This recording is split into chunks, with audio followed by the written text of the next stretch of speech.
Health and Research Consult. As a healthcare expert and a medical student, physiology forms the basis of our treatment. And today I will be simplifying the mechanism of breathing. This video will be categorized into 4 basic components. We will talk about the laws of gases, pressures, and the main muscles for breathing. And lastly, I will talk about inhalation and exhalation. First of all, I want us to take the theory aspect of it and we move on to the practical aspect so that you understand the concept better. Let's start with the laws of gases. The Boyle's law refers to gases, and it states that the pressure exerted by gas is inversely proportional to the volume occupied by it. As long as pressure and quantity remains constant, gas pressure and volume are inversely proportional.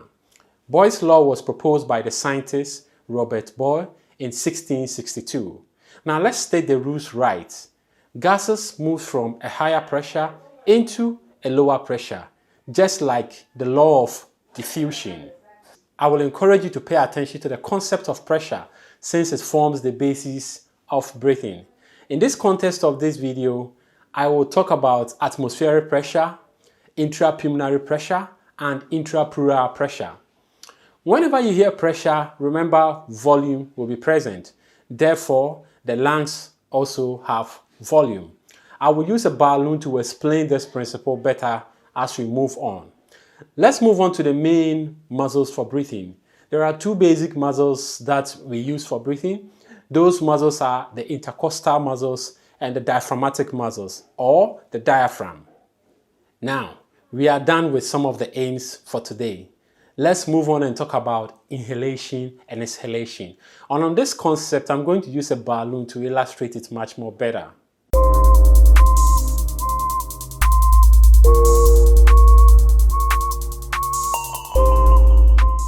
Okay, so I'm going to represent the lungs with a balloon.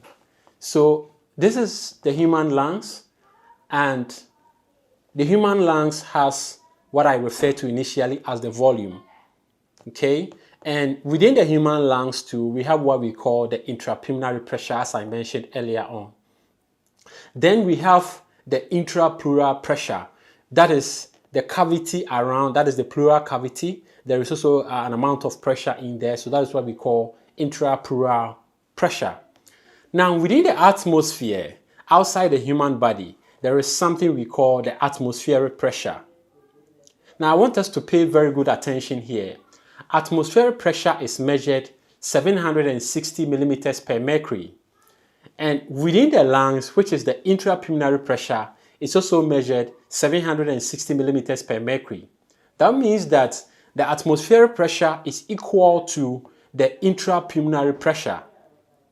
Now, the principle says that air can only move from a higher pressure into a lower pressure. Therefore, we have the atmospheric pressure to be 760 and the intrapulmonary pressure to be 760. How do we balance the equation so that one will be less?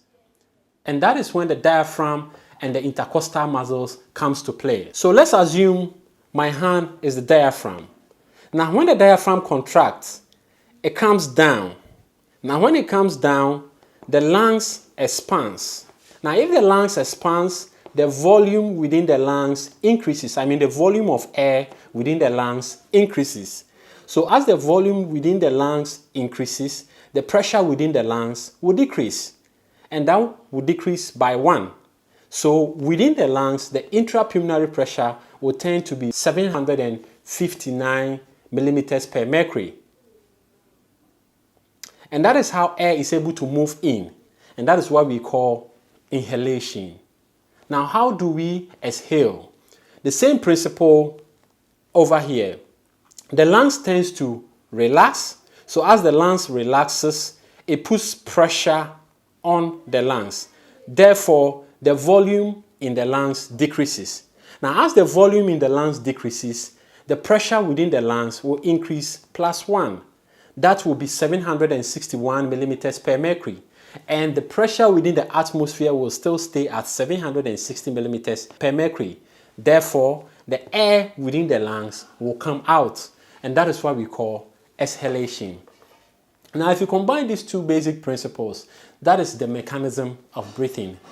This is Icona Health and Research Consult.